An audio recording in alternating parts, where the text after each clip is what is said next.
भाइयों बहनों, उत्तर प्रदेश, यहां दिल्ली के बहुत सारे लोग जाते होंगे हरिद्वार में कांवड़ यात्रा में। पहले कांवड़ यात्रा में कांग्रेस की सरकार रही हो, कांग्रेस के जितने भी सहयोगी दल है, केजरीवाल के नेतृत्व के जितने भी इनके सहयोगी दल हैं जो इनके लिए वोट मांग रहे हैं, इनकी सरकारें उत्तर प्रदेश में रही हैं। इन्होंने कांवड़ यात्रा उत्तर प्रदेश के अंदर बंद कर दी थी, नहीं चलने देते थे, प्रतिबंध लगा दिया। डीजे नहीं बजेगा, संघ नहीं बजेगा, घंट नहीं बजेगा, घड़ियाल नहीं बजेगा, पंडाल नहीं लगेंगे। तो जब मेरे पास ये प्रस्ताव आया कि पहले ये होता था, मैंने कहा भाई ये भगवान शिव की भक्तों की यात्रा है, ये शव यात्रा नहीं है। इसमें सब बजेंगे, इसमें डीजे भी बजेगा, शंख भी बजेगा, घड़ियाल भी बजेगा, नगाड़े भी बजेंगे और इनके स्वागत की तैयारी जगह जगह करो और हेलीकॉप्टर से पुष्प वर्षा भी करते जाओ, कोई प्रतिबंध नहीं। लोगों ने कहा कि इतनी बड़ी संख्या में श्रद्धालु आएंगे, दिल्ली से, राजस्थान से, पंजाब से, हरियाणा से, उत्तराखंड से, उत्तर प्रदेश से, अन्य राज्यों से आएंगे, कौन सुरक्षा देगा? अरे हमने कहा ये हमारी जिम्मेदारी है सुरक्षा देना। लोगों ने कहा कि लोग हमला करेंगे, तो हमने एक बात कही, भाइयों बहनों, मैंने बात साफ कही।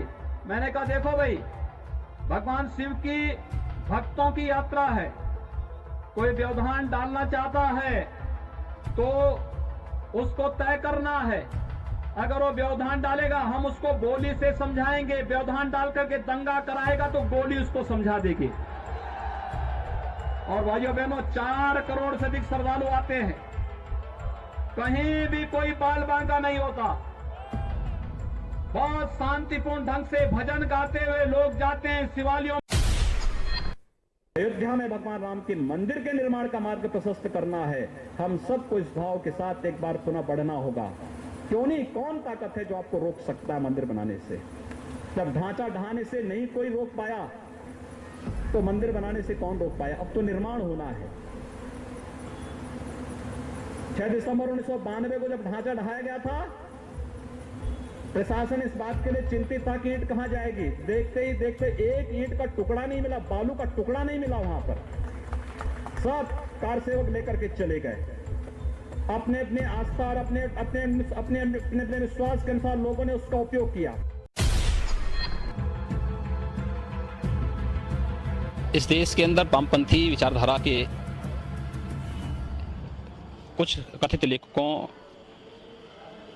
और कलाकारों ने जिस प्रकार से अब भारत विरोधी स्वर ही, यानी अब भाजपा का नहीं बल्कि भारत विरोधी स्वर ही उठाना शुरू किया है, दुर्भाग्य से उस स्वर के साथ शाहरुख खान जैसे लोगों के भी स्वर मिले हैं। और ये पहली बार नहीं हो रहा है, इससे पहले भी इस प्रकार की हरकतें उनके द्वारा हुई हैं। शाहरुख खान को इस बात को याद रखना चाहिए कि अगर इस देश का बहुसंख्यक समाज उनकी फिल्मों का बहिष्कार कर देगा तो एक आम मुसलमान की तरह उनको भी सड़कों पर भटकना पड़ेगा। मुद्दों पर, तथ्यों पर बात होनी चाहिए। भारत की अंतर्राष्ट्रीय छवि को खराब करने की जो अंतर्राष्ट्रीय साजिशें हो रही हैं, उस साजिश से सबको बचना चाहिए। और अगर कोई इस प्रकार की साजिश किसी व्यक्ति या किसी पार्टी को निशाना बनाने के लिए पूरे देश को या बहुसंख्यक समाज को, दुनिया का सबसे सहिष्णु समाज को, ये तो हिंदू समाज है, उस हिंदू समाज को बदनाम करने के लिए कोई इस प्रकार के षड्यंत्रों में शामिल है तो उसकी सामूहिक निंदा होनी चाहिए, उसका सामूहिक बहिष्कार भी होना चाहिए। पाक आतंकी और मुंबई ब्लास्ट का मुख्य आरोपी हाफिज सईद ने जो है कहा है कि अगर ऐसे लोग शाहरुख खान हो या फिर जो साहित्यकार हैं वो लोग अगर असुरक्षित महसूस कर रहे हैं भारत में तो वो पाकिस्तान आ सकते हैं। निमंत्रण दो, बखूबी जाएं लोग, हम भी इसका स्वागत करेंगे कि ये लोग जाएं। कम से कम भारत को बदनाम करने वाले लोग अपनी वास्तविकता और अपनी औकात को भी समझेंगे। एक बार जामा मस्जिद के इमाम ने पाकिस्तान जाकर के देखा था, जब कुत्तों की तरह उसको दुत्कारा गया था वहां से, तो उसी प्रकार से यही हाल इनको भी होंगे। आतंकी ऐसा कह रहा है? मैं कह रहा हूँ ना, चाहे ये लोग आतंकी भाषा ही यहाँ बोल रहे हैं। मुझे लगता है शाहरुख खान की भाषा में और हाफिज सईद की भाषा में कोई अंतर। देश के अंदर दंगों का जो ट्रेंड देखा गया है पूरे देश के अंदर, वह स्पष्ट है।